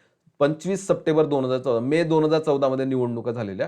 2013-14चा IIP ऋणात्मक आलेला, म्हणून 25 सप्टेंबर 2014ला नवीन सरकारने मेक इन इंडिया नावाची योजना सुरू केली. त्याच्यावर प्रश्न विचारला गेला. स्टँडअप इंडियाचं टार्गेट कोण? किंवा स्टार्टअप इंडिया या योजनेमध्ये त्या योजनेचा मोटो काय आहे, या संबंधित प्रश्न विचारले गेलेले. तर या 2-3 ज्या योजना आहेत, त्या योजनांची पण एक बेसिक माहिती, कधी सुरू झाल्या, कोणासाठी सुरू झाल्या आणि काय उद्दिष्ट आहेत, एक बेसिक त्याचा पण एक तक्ता करून ठेवला तर तुम्हाला प्रश्नाच्या उत्तरापर्यंत पोहोचता येईल. इंडियन इंडस्ट्रियल स्ट्रक्चर, त्याच्यामध्ये मोठे उद्योग आणि छोटे उद्योग. मोठे उद्योग मग त्याच्यामध्ये कृषी आधारित उद्योग आहेत. उदाहरणार्थ, साखर उद्योग, ताग उद्योग किंवा कापड उद्योग, अशा पद्धतीचे जे मोठे मोठे इंडस्ट्रीज आहेत तिकडे जे कृषी आधारित आहेत, त्यांची एक बेसिक माहिती आपल्याला गोळा करून ठेवायला लागेल. आणि इतर इंडस्ट्रीज आहेत, उदाहरणार्थ सिमेंट उद्योग आहे, लोह उद्योग आहे, लोह पोलाद उद्योग, कोळसा उद्योग, त्यांची पण एक बेसिक माहिती आपल्याला गोळा करून ठेवायला लागते. अलीकडे आयोगाचा विचारण्याचा ट्रेंड असं झालेला आहे की या उत्पादनामध्ये भारत कोणत्या क्रमांकावर आहे जगामध्ये, त्या उत्पादनात भारत कोणत्या क्रमांकावर आहे. तर त्याची एक बेसिक माहिती आपण गोळा करून ठेवली की कुठे कुठे पहिला आहे, कुठे कुठे दुसरा आहे, कुठे कुठे तिसरा आहे. तर त्याच्यावर आपल्याला काही उत्तरं देता येतात. उदाहरणार्थ, ज्यूट उत्पादनात पहिले आहोत आपण. ठीक आहे, हे ज्यूट उद्योगाला प्रोत्साहन देणारे एक योजना पंतप्रधानांनी लॉन्च केली होती. पश्चिम बंगालच्या निवडणुका होत्या त्याच्या 1 महिना आधी. तर त्या संबंधित देशातील द्वितीय क्रमांकाचा कृषीप्रधान उद्योग कोणता, किंवा सर्वात जुना संघटित क्षेत्रातील उद्योग कोणता, नवीन तंत्रज्ञानाचा वापर कोणत्या उद्योगामध्ये होतो, किंवा जलद औद्योगिकीकरण कोणत्या उद्योगामुळे झालेलं आहे. तर PSC कंबाईन पूर्व 2022ला अशा पद्धतीचा प्रश्न विचारला गेलेला. तर सुती उद्योग, लोह स्टील उद्योग, साखर उद्योग, वाहन उद्योग याच्याशी संबंधित एक बेसिक माहिती आपल्याला गोळा करून ठेवणं अपेक्षित आहे. खूप जास्त डिटेल नाही, पण एक बेसिक माहिती तरी आपल्याकडे असली पाहिजे. महारत्न, नवरत्न अशा पद्धतीची पण एक याद्या बनवून ठेवा, जी ऑलरेडी पुस्तकात दिलेलीच आहेत. उदाहरणार्थ, आत्ता आपण पॉवर फायनान्स कॉर्पोरेशन लिमिटेड याला आत्ता नुकतंच आपण महारत्नचा दर्जा दिलेला आहे. त्यामुळे महारत्नाची संख्या आता 11 झालेली आहे. तर PFC ही महारत्न दर्जा, उदाहरणार्थ STI-MENS 2016ला महारत्न ही संकल्पना कार्यान्वित केलेली. तर आत्ता एवढ्यामध्ये कोण अशी कंपनी आहे जिला महारत्नाचा दर्जा देण्यात आलेला? तर तो प्रश्न 2016चा, आणि तेव्हा हिंदुस्तान पेट्रोलियम HPला तेव्हा त्यांनी महारत्नाचा दर्जा दिला होता. मग आता PFCला दिलेला आहे. अशा पद्धतीची एक बेसिक माहिती थोडीशी आपल्याला मोठ्या उद्योगांच्या बाबतीत गोळा करून ठेवायला लागेल. एवढंच नाही तर लघु उद्योगांची पण एक टार्गेट आपल्याला ठेवायला लागेल, कारण राज्यसेवा पेपर 4ला लघु उद्योगांवर खूप सारे प्रश्न विचारले जात होते. आता आपल्याला मेन्सला उद्योग आहेच, STI मेन्सला होतंच. आता सर्वच पद्धतीच्या म्हणजे PSI आणि एवढंच नाही तर ASO आणि तेवढंच नाही तर गट क सगळ्याच त्यांच्यासाठी पण आपल्याला लघु उद्योगांची एक बेसिक माहिती गोळा करून ठेवायला लागेल. पहिली माहिती आहे लघु उद्योगांचं वर्गीकरण. MSME जे म्हणतो आपण त्याला, M म्हणजे मायक्रो, S म्हणजे स्मॉल आणि M म्हणजे मीडियम, E म्हणजे एंटरप्राइजेस म्हणजे उपक्रम. तर त्यांचं वर्गीकरण आपण कसं करतो? आता अलीकडे ते वर्गीकरण बदललेलं आहे. ते वर्गीकरण हे इन्व्हेस्टमेंटवर आधारलेलं आहे आणि ॲन्युअल टर्नओव्हरवर आधारलेलं आहे. तर ही माहिती तुमच्याकडे असेलच, नसेल तर एकदा नोट डाऊन परत करून ठेवा. उद्योगांचं, लघु उद्योगांचं वर्गीकरण करणारा जो तक्ता आहे, तो तक्ता पाठ करून ठेवायला लागेल. उदाहरणार्थ STI पूर्व 2016ला विचारलं होतं, की मध्यम उपक्रमांची व्याख्या करताना त्याच्यात किती गुंतवणूक असणं अपेक्षित आहे. तर 5 कोटी ते 10 कोटी हा निकष होता. आत्ताचा चालू जो निकष आहे, तो आपल्याला पाठ करून ठेवावा लागणार आहे, की सूक्ष्म विचारलं तर, लघु विचारलं तर आणि मध्यम विचारलं तर आपल्याला त्याच्या उत्तरापर्यंत आणि हक्काचा मार्क आहे, तो आपल्याला सोडवता येईल. लघु उद्योगांना प्रोत्साहन देणाऱ्या काही योजना म्हणजे मोठ्या उद्योगांच्या सरकार प्रोत्साहन देतं, सरकार आयात निर्यात करतं, सरकार उदारीकरण करतंय आणि त्यानं मोठ्या उद्योगांनाच फायदा होतोय किंवा सरकार जे काही सवलती जाहीर करतं त्याचा मोठ्या उद्योगांनाच फायदा होतोय. लघु उद्योगांसाठी काम केलं पाहिजे. अमेरिकेत होत नाही, पण भारतात ते होतंय. लघु उद्योगांना चालना देण्याचा आपण प्रयत्न करतोय. म्हणून आपण त्यांची व्याख्या ठरवलेली आहे. एक मेमे शेअर करतो तुमच्याबरोबर. When MSMEs fail to return the loan due to corona crisis. कोरोनामध्ये जेव्हा लघु उद्योग त्यांनी घेतलेलं कर्ज परत करू शकत नव्हते. हा लघु उद्योग आहे, तो म्हणतो किधर से लाके देगा रे बाबा, की मी जे कर्ज घेतलं होतं त्याचं मुद्दल आणि व्याज कसं फेडणार मी आता. तर credit guarantee fund trust for micro and small enterprises CGTSME नावाची स्कीम त्या कोरोना काळामध्ये सरकारने जाहीर केली होती. ती स्कीम म्हणते, हम करते है प्रबंध, आप चिंता मत करिये, की आम्ही तुमची काळजी घेऊ. लघु उद्योगांना कसं प्रोत्साहन दिलं जातं, त्यांच्यावर असणाऱ्या अडचणी, उदारीकरणामुळे त्यांच्यावर ज्या गदा येत आहेत किंवा बंद पडतायत लघु उद्योग, तर त्यांच्या अडचणी आणि त्याच्यावरचे उपाय, सरकार त्याच्यासाठी काय उपाय करते, काय योजना करते. उदाहरणार्थ ही स्कीम, आता या स्कीमचं नाव आपल्याला दिसतंय. तर एक बेसिक माहिती आपल्याला लघु उद्योगांची गोळा करून ठेवायला लागेल. उदाहरणार्थ MPSC मेन्स पेपर 4 2018ला प्रश्न विचारला होता. अशा पद्धतीचे प्रश्न आपल्याला फेस करायला लागतील. राष्ट्रीय लघु उद्योग मंडळाची स्थापना 1955 मध्ये झाली किंवा या महामंडळाचा मुख्य उद्देश लघु उद्योगांना यंत्र पुरवणे हा आहे किंवा जिल्हा उद्योग केंद्र कार्यक्रम कधी सुरू झाला. तर या संबंधित लघु उद्योगांची काही बेसिक माहिती आहे. त्या माहितीच्या बाहेर प्रश्न जाणार नाहीये. थोडं सोप्या पद्धतीचेच प्रश्न येणार आहे हे पण ठरलेलं आहे. पण आपल्याला त्याची बेसिक माहिती असलीच पाहिजे. म्हणजे मी हे स्किप करणार, लघु उद्योग करणार नाही, असं चालणार नाही. आपल्याला सगळंच करायला लागणार आहे. कारण प्रत्येक टॉपिकवर आता प्रश्न येऊ शकणार आहेत. तर उद्योग या सदरामध्ये आपल्याला पूर्वमध्ये सुद्धा उद्योग करायचे होतेच. आता मुख्य परीक्षेत पण उद्योग करायचे. तर उद्योग हा मुद्दा आपल्याला पूर्व, मुख्य दोन्ही ठिकाणी कामात येणार आहे. 12वं प्रकरण मी दिलेलं आहे माझ्या पुस्तकामध्ये. याच्यामध्ये IIP पासून हे प्रकरण सुरू होतं. तर लघु उद्योग आणि औद्योगिक आजारपण याच्यापर्यंत मी त्याच्यामध्ये माहिती दिलेली आहे. 27, 28, 29, 30 एवढे व्हिडिओज आणि त्याच्यात पण काही सब व्हिडिओज आहेत. ते सगळे इंडस्ट्री सेक्टरशी संबंधित आहेत. त्याच्यामध्ये मी मोठे उद्योग, लघु उद्योग, महारत्न उद्योग, औद्योगिक सुधारणा, 1991चं औद्योगिक धोरण, नंतर झालेलं 2011 मध्ये जाहीर झालेलं राष्ट्रीय उत्पादन धोरण यांच्याबद्दल माहिती दिली आणि इंडस्ट्रियल रिफॉर्म्स. MRTP हा कसा बदलतोय, फेरा हा कसा बदलतोय, तो का बदलला आणि अनुसूची अ, ब, क मध्ये कसे बदल झालेले, डी लायसन्सिंग, डी रेग्युलेशन आपण कसं केलेलं याबद्दल मी माहिती त्याच्यामध्ये दिलेली आहे. तर टिक करा तुम्ही हे केलेलं आहे का.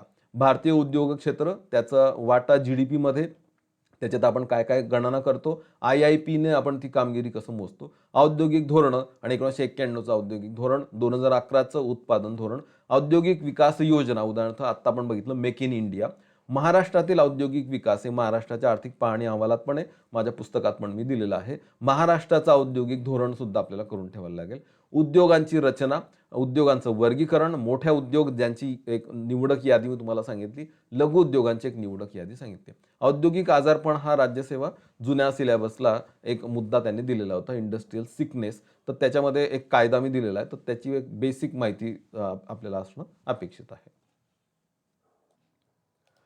कृषी झाला, उद्योग झालं, आता तिसरं क्षेत्र आहे सेवा क्षेत्र. सेवा क्षेत्र मात्र फक्त मुख्य परीक्षेसाठीच आहे. STI मेन्सला होतं, राज्यसेवा पेपर 4ला होतं. आता ते सगळ्याच परीक्षांना मुख्य परीक्षेला असणार आहे. सेवा क्षेत्र जे टर्शरी सेक्टर म्हणून आपण ओळखतो. सेवा क्षेत्राचं सगळं आलबेल चाललेलं आहे. त्याच्यावर अवलंबून असणाऱ्यांची संख्या पण कमी आहे आणि एकूण GDPमध्ये त्याचा वाटा सर्वाधिक राहिलेला आहे. सेवा क्षेत्रातल्या कंपन्या आता खूप श्रीमंत पण झालेल्या आहेत. उदाहरणार्थ एक कार्टून आहे तिकडच्या देशांमधलं. बोईंग, सिअर्स, IBM, GM मोटर्स यासारख्या कंपन्या ज्या उत्पादन क्षेत्रामध्ये, उद्योग क्षेत्रात काम करतात. त्यांच्याकडे काम करणारी लोकं कमी, त्यांना लोकांना कामावरून काढून टाकावं लागतंय आणि त्यांचा उद्योग क्षेत्राचा वाटा किंवा उद्योग क्षेत्राचा IIP घटल्यामुळे ते संकटात सापडलेले दिसतात आपल्याला आणि सेवा क्षेत्राचा आलबेल चाललेला आहे. बट हे the service sector is steel hiring. सेवा क्षेत्राचा विकास होतोय, तिथे लोकांना काम मिळतंय. आलबेल चाललेलं आहे सगळं. म्हणजे Amazonच बघा ना, Amazon इतक्या कमी वेळेमध्ये अगदी गतिशील होऊन पुढे गेलेलं आहे.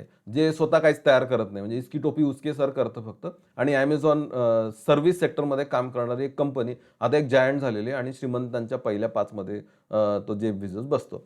तर सेवा क्षेत्राचा विकास कसा होतोय ते आपल्याला या कार्टूनने पण समजेलच आणि ते कसं एम्प्लॉय करतात लोकांना ते पण आपल्याला कळतं आणि त्याच्यावर अवलंबून असणाऱ्यांची संख्या कमी असल्यामुळे तेच श्रीमंत कसे होत आहेत ते पण आपल्याला आता जाणवतंय.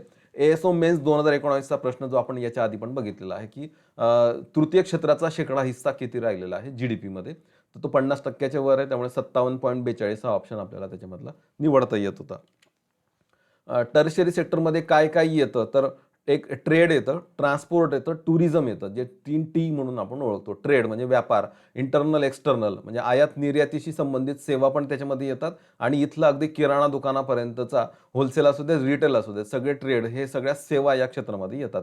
ट्रान्सपोर्ट, वाहतूक सेवा सगळ्या या टर्शरी सेक्टरमध्ये येतात आणि पर्यटन, टुरिझम हे सुद्धा टर्शरी सेक्टरमध्ये येतं. तर ते टी आहेत 3 trade, transport, tourism. Personal services म्हणजे मेकॅनिक देतो ती, जज देतो ती, वकील देतो ती, डॉक्टर देतात ती, शिक्षक देतात ती, बँका देतात त्या. या सगळ्या पर्सनल सेवा आहेत, पर्सनल सर्व्हिसेस आहेत. बँका इकडे टाकता येईल आणखी आपल्याला. फायनान्शियल ॲक्टिव्हिटीज, फायनान्शियल सर्व्हिसेस बँका देतात त्या किंवा मीडिया देतं ते, रेडिओ देतं ते, इंटरनेट देतं ते, टेलिव्हिजन देतं ते, या सगळ्या सेवा आहेत.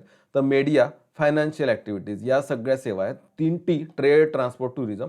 Personal services, media services, financial services या सगळ्या आपण टर्शरी सेक्टरमध्ये टाकतो. या संबंधित मी आता जे 3T जायंट सांगितले ट्रेड, ट्रान्सपोर्ट, टुरिझम याच्यावर प्रश्न विचारला MPSC मेन्स पेपर 4 2019ला की CSO नुसार सेवा क्षेत्राच्या वर्गीकरणात खालीलपैकी कोणत्या क्षेत्राचा समावेश होत नाही. मग सेवा क्षेत्रामध्ये ट्रेड येतं, हॉटेल येतं, ट्रान्सपोर्ट येतं, टुरिझम येतं, स्टोरेज, कम्युनिकेशन येतं, real estate sector and finance येतं, फायनान्शियल सेक्टर, बँका येतात त्याच्यामध्ये.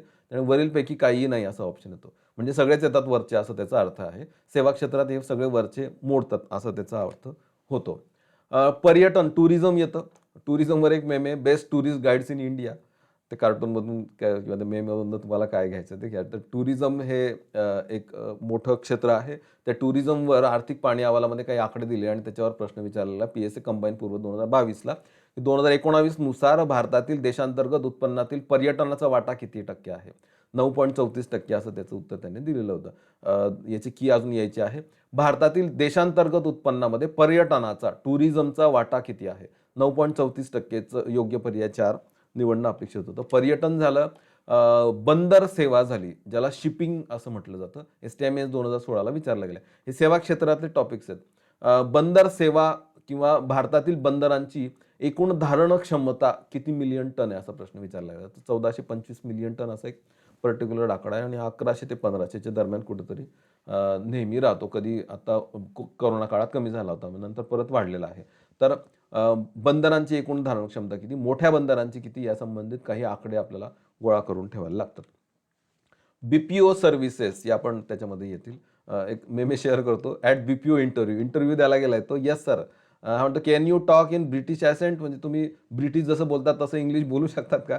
दुगना लगान देना पडेगा असं बोलतो ते काय से समथिंग. तर तो असलं इंग्लिश बोलतो. तर BPO services, business process outsourcing या पण सेवा आहेत. त्या सेवा भारतामध्ये त्याचा कसा विकास होतो वगैरे वगैरे ते पण एक आपल्याला बेसिक माहिती असणं आवश्यक आहे. MPSC मेन्स पेपर 4 2015ला विचारले. BPO सेवा या टिंब सेवांच्या उपघटक आहेत. तर माहिती आणि तंत्रज्ञान याच्याशी संबंधित ही सेवा आहेत. या सेवा सर्वाधिक आपण कोणाला आयात करतो, कोणाला निर्यात करतो, असे पण प्रश्न विचारले गेलेले आहेत. ते एक 4-5 सेवांची यादी आहे. त्याच्या संबंधित एक 2-3 पानांची 2-3 पानांचंच प्रकरण पण आहे पुस्तकामध्ये. तेवढी एक बेसिक माहिती आपण गोळा करून ठेवली.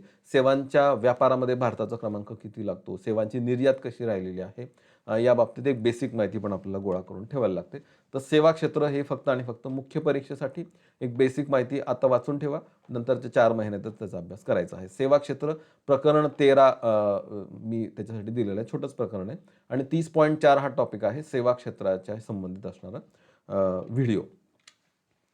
तर काय काय करणं अपेक्षित आहे, भारतीय सेवा क्षेत्र त्याचा वाटा कसा राहिलेला आहे वगैरे वगैरे, त्याच्यावर अवलंबून असणाऱ्यांची संख्या आणि कसं सेवा क्षेत्र श्रीमंत होत जाते त्याचा एक बेसिक माहिती आणि विविध सेवा मी आता तुम्हाला सांगितलं BPO सेवापासून पर्यटन सेवांपर्यंत. तर एक बेसिक माहिती त्याची एक खूप पर्टिक्युलर माहिती आणि मोस्टली याच्याशी संबंधित काही माहिती ही भारताच्या आर्थिक पाहणी अहवालात पण उपलब्ध असते. तर तिथनं पण काही आकडे उचलले जातात, त्याच्यावर प्रश्न विचारले गेलेले आहेत. तर ते पण थोडेसे वाचायला लागतील, ते सरावाने जमणार. सिलेबसमध्ये पुढचा मुद्दा आहे पायाभूत सुविधा, जो फक्त मुख्य परीक्षेला दिलेला आहे. राज्यसेवा मुख्य पेपर 4ला जुना सिलेबसमध्ये तो होताच. STI मेन्सला पण होता. पण आता तो सर्वच परीक्षांना आता मुख्य परीक्षेला असणार आहे. आणि जरी मुख्य परीक्षेला तो फक्त आहे, पूर्व परीक्षेत त्याचा उल्लेख नाहीये, तरी पण त्याच्यावर चालू घडामोडीच्या अँगलने पूर्व परीक्षेत पण प्रश्न विचारले गेलेले आहेत. काही उदाहरणं तुम्हाला सांगतो. म्हणजे आपल्याला ते आता मुख्यला जरी असलं तरी पूर्वला एक बेसिक का होईना एक 2-3 रीडिंग आपण त्या मुद्द्याचे केले पाहिजेत. मुख्यला मग तर आपल्याला नंतर तो व्यवस्थित करायचाच आहे.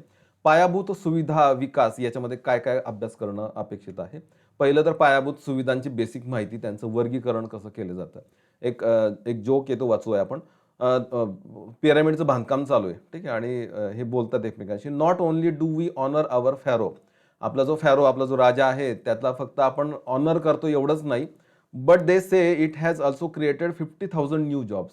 पण त्यानं 50,000 लोकांना काम मिळालं, त्याचं काय? मला वाटतं अशाच पद्धतीचं आत्ता पण चाललेलं आहे. पायाभूत सुविधा बांधल्या जात आहेत, प्रचंड पायाभूत सुविधांचा विकास होतोय आणि त्यानं लोकांना काम मिळतंय, लोकांना रोजगार मिळतोय. सरकार जोरात सांगतंय की एवढ्या लोकांना काम मिळालं, एवढी प्रचंड गुंतवणूक त्याच्यामध्ये झालेली, एवढे रस्ते, एवढे रेल्वे उभारले गेले वगैरे वगैरे. पण त्यानं कोणाचं भलं होतंय हे आता मला वाटतं या कार्टूनने तर चांगलंच समजणार आहे की फॅरोचं भलं होतंय ना रे, ते लोकांना कामाला लावतायत सगळे. तर श्रीमंतांचं भलं होतं जेव्हा पायाभूत सुविधा उभारल्या जातात. म्हणजे लांब लांब रस्ते आणि गुळगुळीत रस्ते आणि रेल्वे आणि विमान वाहतूक सेवा हे सगळं उभारलं गेलं की आपला जसा फायदा होतो ना, तसं आपल्यापेक्षा उद्योगपतींचा, श्रीमंतांनाच त्याचा जास्त फायदा होत असतो. कारण त्यांना त्यांचा बनवलेला माल हा भारतभर डिस्ट्रीब्यूट करायचा आहे. त्यांनी बनवलेला त्यांचा माल हा विदेशात त्यांना पाठवायचा आहे. म्हणून पायाभूत सुविधांचा मदत ही ॲक्च्युअली श्रीमंतांनाच होत असते. उदाहरणार्थ एक प्रश्नच आहे सरकारचाच, म्हणजे आयोगानेच विचारलेला STI मेन्स 2020ला, भारतातील पायाभूत सुविधांचा विकास केवळ शहरांच्या बाजूने झुकणारा आहे, एवढंच नव्हे तर तो टिंब बाजूनेही झुकणारा आहे, तर तो श्रीमंतांच्या बाजूने झुकणार आहे. बरोबर आहे. ग्रामीण भागात पोहोचले का? ग्रामीण भागात पायाभूत सुविधा निर्माण झाल्या का? आणि म्हणजे याचा पूर्ण एक विचार केला पाहिजे. तर श्रीमंतांच्या बाजूने झुकणारा याबद्दल STI मेन्सला अगणित प्रश्न विचारले गेलेत. राज्यसेवा मुख्यला पण विचारले गेलेले आहेत. मला वाटतं हे कार्टून ते आणखी उत्तमरित्या आपल्याला समजून सांगू शकतं. काही योजना आहेत पायाभूत सुविधांशी संबंधित, रस्त्यांच्या, रेल्वेच्या वगैरे वगैरे, त्याची पण एक बेसिक माहिती आपल्याला गोळा करून ठेवायला लागेल. आता PMBJP नावाची योजना आहे, भारतमाला नावाची योजना आहे. PSC कंबाईन पूर्व 2017ला भारतमाला योजनेवर प्रश्न विचारला गेला होता. तर त्याच्यामध्ये काय काय येतं आहेत, कधी सुरू झाला, कोणते रस्ते कसे उभारले जात आहेत, त्याचे घटक कोणते, त्या घटकांवर आत्ता प्रश्न विचारला गेलेला होता राज्यसेवा मुख्यला.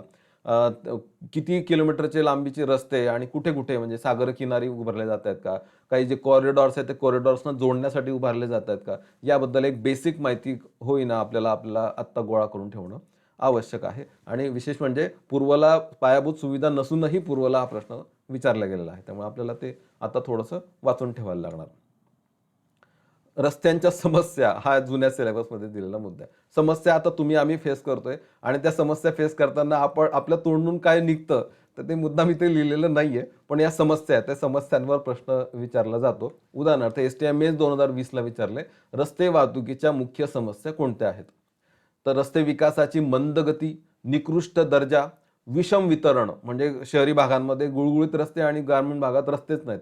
हाय कॉस्ट ऑफ ट्रान्सपोर्ट, वाहतुकीला खूप खर्च येतोय आणि टोल नाके आपल्याला फेस करायला लागतात. सगळंच वरीलपैकी सर्व या रस्ते वाहतुकीच्या समस्या आहेत.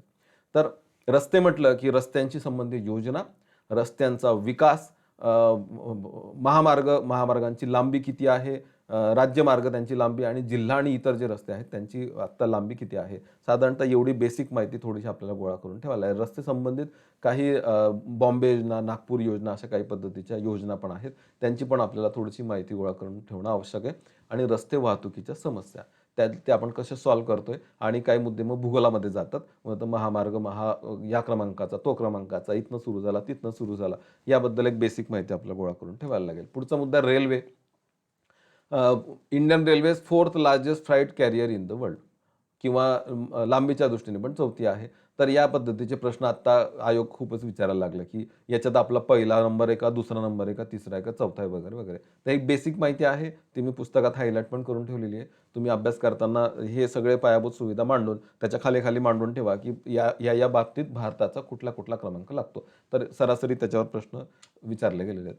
याच्यात भारताचा तर पहिलाच क्रमांक लागतो. क्राईम्स अगेन्स्ट वुमन, रेल्वेमध्ये महिलांवर अत्याचार, रेल्वेमध्ये चोरी, रेल्वेमध्ये ओव्हर क्राऊडिंग, आपल्या ज्या पॅन्ट्री कार आहेत ते किती अशुद्ध आणि तिथे किती अगदी उंदीर आपल्याला सापडतात आणि जो मेन पॅसेंजर आहे तोच दुर्लक्षित राहतो. रेल्वेवर चढून लोक जात आहेत आणि तुफान गर्दी, या सगळे प्रॉब्लेम्स आहेत. याच्या बाबतीत पहिला क्रमांक आहे, मला वाटतं याच्यावर पण प्रश्न विचारायला पाहिजे. कंबाईन पूर्व 2022ला प्रश्न विचारलाय. मुंबई बंदर आणि कापूस उत्पादन करणारे विभाग 1847 मध्ये यांना जोडणारी रेल्वे सुरू करावी अशी मागणी कोणी केली? कोणी एक ब्राईट नावाचा कोणी तज्ञ इंग्रज अधिकारी होऊन गेला. त्याच्यावर आता पीएसआय कंबाईन पूर्व 2022ला प्रश्न विचारला होता. तर प्रश्न मला माहित नाही कंटिन्यू राहील की नाही. पण अशा पद्धतीचे प्रश्न थोडेसे रेल्वेवर विचारले गेले किंवा एसटीएम मेन्स 2021ला विचारला, की भारतीय रेल्वेचा जगामध्ये मार्गाच्या लांबीनुसार इतका आणि मालवाहतुकीनुसार इतका क्रमांक लागतो. तर चौथा आहे त्याचं उत्तर होतं, की मार्गाच्या लांबीनुसार पण चौथा आणि मालवाहतुकीनुसार पण चौथा. इथे एक अंडरलाईन राहिलेली आहे. तर चौथा क्रमांक असं त्यांनी ऑप्शन दिलेला होता. तर मी आता सांगितलं ना तुम्हाला, की क्रमांक किती लागतो हे पण थोडंसं नोट डाऊन करून ठेवायला लागेल. रस्ते झालं, रेल्वे झालं, बंदरं किंवा वाहतूक, जलवाहतूक, अंतर्गत जलवाहतूक, सागरी जलवाहतूक. तर बंदरं आहेत, मोठी बंदरं, छोटी बंदरं, मोठी बंदरं त्यांची यादी आणि त्या संबंधित त्यांची नावं, त्या नावांमध्ये अलीकडे काही बदल झालेले आहेत. त्यांचं खाजगीकरणाची प्रक्रिया सुरू झालेली आहे. त्या सगळ्यांना एक अदानी नाव लागणार आहे भविष्यामध्ये. ही पण एक थोडी बेसिक माहिती गोळा करून ठेवा. उदाहरणार्थ पीएसए कंबाईन पूर्व 2022ला विचारले, खालीपैकी एक भारताच्या पश्चिम किनारपट्टीवरचं बंदर आहे. कोणतं? ते कांडला बंदर, हे जे आपण स्वातंत्र्यानंतर विकसित केलेलं आहे. पश्चिम किनारपट्टीवरचं महत्त्वाचं बंदर. अशा पद्धतीचे मोठ्या बंदरांच्या त्याचे पर्टिक्युलर एक तक्ताच आहे. त्या तक्ता जर केला तर त्या सगळ्या मोठ्या बंदरांची माहिती आपल्याला थोडीशी घेता येते. काही अपडेट्स पण आहेत. उदाहरणार्थ आता आपण मुंबई आणि नवी मुंबई एक फेरी सर्व्हिस, आपण अशी पाण्यात चालणारी टॅक्सी सुरू केलेली आहे. तर त्याची एक बेसिक माहिती थोडीशी गोळा करून ठेवा. कशी सुरू झाली, त्याचे काय मार्ग आहेत वगैरे, वगैरे. किंवा आता गंगा नदीवर पण आपण जो काही अंतर्गत जलमार्ग आहे त्याच्यावर पण आपण एक गंगा व्होयाजर आपण एक सुरू केलेलं आहे. तर क्रूज शिपसारखं छोटं. तर ते पण एक बेसिक माहिती असू देत. अंतर्गत जलमार्ग आपण काही राष्ट्रीय जलमार्ग घोषित केलेले आहेत. तर पहिले जे 5 राष्ट्रीय जलमार्ग आहेत त्यांची पण एक बेसिक माहिती मुख्यला आपल्याला लागणार आहे. तर ती पण थोडीशी माहिती गोळा करून ठेवा. आणि जसं भारतमाला मी सांगितलं तसं सागरमाला नावाची योजना आहे. Port modernisation, port connectivity, port led industrialisation आणि कोस्टल कम्युनिटी डेव्हलपमेंट किंवा कोस्टल पार्क्स डेव्हलपमेंटशी संबंधित. उदाहरणार्थ सागरमाला योजनेवर एसटीएम मेन्स 2020ला आता प्रश्न विचारला गेला होता, की सागरमाला विकास कंपनी मर्यादित वगैरे वगैरे आणि तिचं जे पीपीपी तत्व आहे, पब्लिक प्रायव्हेट पार्टनरशिप, त्याच्याशी संबंधित. जलमार्ग झालं. आता वायुमार्ग. ठीक आहे. एक सुंदर कार्टून आहे जे जुन्या काळात रेखाटलेलं होतं आणि नवीन काळाच्या एका योजनेसाठी ते अत्यंत लागू होतं. आर के लक्ष्मण यांचं हवाई चप्पल इन हवाई उडान, म्हणजे उडान नावाची योजना सुरू केलेली आहे आम नागरिकसाठी. म्हणजे जे जिल्हा स्तरावर दुर्लक्षित क्षेत्रात राहतात किंवा अगदी आमच्या जळगाव सारख्या शहरामध्ये, की ज्या मोठमोठ्या शहरांना जोडलेलं नाहीये, पण अशा शहरांमध्ये उडान योजनेन्वये विमानतळ उभारून आता आमच्याकडनं पण विमानं जायला लागलेत. तर उडान योजनेने हवाई चप्पल घालणारे लोक उडान घालतायत अशा पद्धतीचं हे कार्टून आहे. ठीक आहे. हे चपला घातलेले लोक म्हणजे तुमच्या आमच्यासारखे जे मध्यमवर्गीय आहेत ते सुद्धा आता विमानाने प्रवास करू शकणार आहेत. तर यासाठी उडान योजना सुरू झालेली आहे. तर विमान वायुमार्ग त्या संबंधित असणाऱ्या मोठमोठ्या कंपन्या एअर इंडिया झालं किंवा त्या संबंधित असणारं जे काही खाजगीकरण आपण केलेलं होतं, आधी राष्ट्रीयकरण आणि नंतर खाजगीकरण, पहिली हवाई वाहतूक कुठे झालेली या संबंधित आता गेल्या काही प्रश्नपत्रिकांमध्ये प्रश्न विचारलेले आहेत. तर वाहतूक त्या संबंधित एक किसान उडान नावाची पण योजना सुरू झालेली आहे. तर एक बेसिक माहिती याच्याशी संबंधित काही गोळा करता आली. तर उदाहरणार्थ ग्रुप सी पूर्व परीक्षेला प्रश्न विचारला बघा. आता ग्रुप सीचा पण सिलेबस तोच आहे आणि पूर्वला पायाभूत सुविधा असं लिहिलेलं नाहीये, पण त्याच्यावर प्रश्न विचारला गेलेला आहे, की भारतात हवाई परिवहनाची सुरुवात 1911 मध्ये कोणी केली? तर जॉर्ज लाईट हे त्यांनी उत्तर दिलेलं होतं. कुठून तरी संदर्भ त्यांनी शोधून आणला. STM मेन्सला उडान योजनेवर प्रश्न विचारला गेलेला आहे. मी आता ज्या योजनेचं तुम्हाला नाव सांगितलं ती. हे झालं वायुमार्ग झालं. शेवटचं आहे ऊर्जा. सगळ्यात महत्त्वाचं ऊर्जा. एक कार्टून शेअर करतो तुमच्याबरोबर. बिजली दफ्तर, लाईट गेलेली आहे आणि तो विचारायला गेला की लाईट का गेली बाबा? तो म्हणतो कोयला नाही है. तो म्हणतो मैं कोयला मांगने आया भी नहीं भाई, मैं तो बिजली मांगने आया हूँ. वीज, लाईट, इलेक्ट्रिसिटी, पॉवर का गेलेली आहे ते ते मला सांग. कोळशाचं मला काय करायचं? त्याला हेच माहित नाही की ते कोळसा जाळून इलेक्ट्रिसिटी बनते. ठीक आहे. तर ऊर्जेमध्ये औष्णिक ऊर्जेचा वाटा किती आहे, पवन ऊर्जेचा वाटा किती आहे, सौर ऊर्जेचा वाटा किती आहे, त्याच्यामध्ये कार्यरत असणाऱ्या विविध यंत्रणा, विविध योजना. उदाहरणार्थ आपण आता एक PFC नावाची कॉर्पोरेशन बघितलं, पॉवर फायनान्स कॉर्पोरेशन, ज्याला महारत्नाचा दर्जा दिलेला आहे. त्याच्याबद्दल एक बेसिक माहिती आपल्याला गोळा करून ठेवायला लागेल. INDC, intended nationally determined contribution, जे पॅरिस परिषदेत आपण सांगून आलेलो आहे, त्याचा आणि आपल्या पवन ऊर्जा, सौर ऊर्जा आणि जी पुनर्निर्मितीक्षम ऊर्जा आहे त्याचा काय संबंध आहे? पुनर्निर्मितीक्षम, अपुनर्निर्मितीक्षम ऊर्जा आपण असे वर्गीकरण कसं करतो, त्याची एक बेसिक माहिती आपल्याला ऊर्जा क्षेत्रात लागणार आहे. सौर ऊर्जा याचं कसं महत्त्व वाढतंय त्याची पण आपल्याला बेसिक माहिती गोळा करून ठेवायला लागेल. गुवाहाटी हे आपण पहिलं रेल्वे स्टेशन भारतातलं विकसित केलेलं आहे, जे पूर्णपणे सोलर पॉवर्ड असं रेल्वे स्टेशन आहे आणि अशा पद्धतीच्या सरकारी यंत्रणा आपण आता सोलर पॉवरवर ट्रान्सफर करतोय. तर या संबंधित जे काही आधुनिक पुनर्निर्मितीक्षम ऊर्जामध्ये आपण जे काही काम करतोय त्याच्याबद्दल सुद्धा थोडीशी माहिती आपल्याला विचारली जाईल. उदाहरणार्थ PSC कंबाईन पूर्व 2021ला एक प्रश्न होता, ज्याची नंतर आन्सर की बदलून आली, की कौटुंबिक क्षेत्राला पुरवली जाणारी वीज जगात सर्वात स्वस्त आहे का? किंवा विजेचा दर उद्योगांसाठीचा जगात सर्वाधिक आहे का? आणि भारतातील वीज वितरणाचा खर्च परतावा समाधानकारक आहे का? अशा पद्धतीचे प्रश्न, ज्याचे सोर्सेस शोधणं सुद्धा अवघड आहे. अशा पद्धतीचे प्रश्न आपल्याला स्किप करायचे आहेत. पण अशा पद्धतीचे प्रश्न आपल्याला 100% आपल्याला क्लिक करून यायचं. STM 2020ला प्रश्न विचारला की ऊर्जेचा स्रोत अपारंपरिक आहे, याच्यापैकी कोणता नॉन कन्व्हेन्शनल आहे? तर सोलर एनर्जी, जो म्हणजे संपणार नाहीये.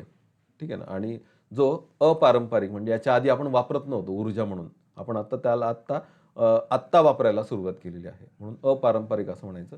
तर सौर ऊर्जा आहे त्याचं उत्तर होतं. तर ऊर्जा हे पायाभूत सुविधा. तर रस्ते, रेल्वे, जलमार्ग, वायुमार्ग आणि ऊर्जा याच्याशी संबंधित बेसिक माहिती आपल्याला, जी मी आत्ता तुम्हाला सांगितलं की गट क पर्यंत सुद्धा पूर्व परीक्षेला याच्यावर प्रश्न विचारले गेलेले आहेत. यांचा आत्ताच अभ्यास थोडासा का होईना आपल्याला करायला लागणार आहे. तर पायाभूत सुविधा विकास मला तर सांगायला लागेल की मुख्य परीक्षेलाच डिफाईन आहे, पण पूर्व परीक्षेला तुम्हाला ते वाचायला लागणार. या सर्व पायाभूत सुविधांची माहिती मी 14व्या प्रकरणात दिलेली आहे आणि 30.5 पासून पुढचे जे सब व्हिडिओ मी अपलोड केलेले आहेत ते पायाभूत सुविधांशी संबंधित आहेत. ऊर्जा वगैरे असे काही व्हिडिओ माझे बनवायचे बाकी आहेत. लवकरच मी त्याच्यामध्ये अपलोड करणार आहे. तर तुम्ही टिक करा, एवढे पॉईंट्स तुम्ही वाचलेले आहेत का? पायाभूत सुविधा, त्यांचं वर्गीकरण, त्यांचं महत्त्व आणि श्रीमंतांना त्या कशा फायदेशीर ठरतात या संबंधित काही बेसिक माहिती. रस्ते, रेल्वे, जलवाहतूक, त्याच्यामध्ये अंतर्गत जलवाहतूक आणि सागरी जलवाहतूक, विमान वाहतूक, वीज याच्याशी संबंधित बेसिक माहिती तुम्हाला गोळा करून ठेवायला लागेल. पुढचा मुद्दा सुरू करण्याआधी पुन्हा या पुस्तकात 100% ही सगळी माहिती दिलेली आहे. तुम्हाला फक्त वाचून हातावेगळी करायची आहे आणि व्हिडिओज ऑलमोस्ट अपलोड केलेले आहेत. ठीक आहे. कुठेही चुकीचं मार्गदर्शन घेण्यापेक्षा तुम्हाला परफेक्ट जर हवं असेल तर या पुस्तकातून आणि या कोर्समध्ये तुम्हाला सगळे अवेलेबल आहे. त्यामुळे शॉर्ट टर्म किंवा कुठेतरी कमी पैशामध्ये एखादा कोर्स अवेलेबल असेल तर त्याच्याकडे जाऊ नका. तुम्हाला प्रामाणिक सल्ला आहे की यातनं तुमचा फायदाच होणार आहे. तर पुढचा मुद्दा घेऊया.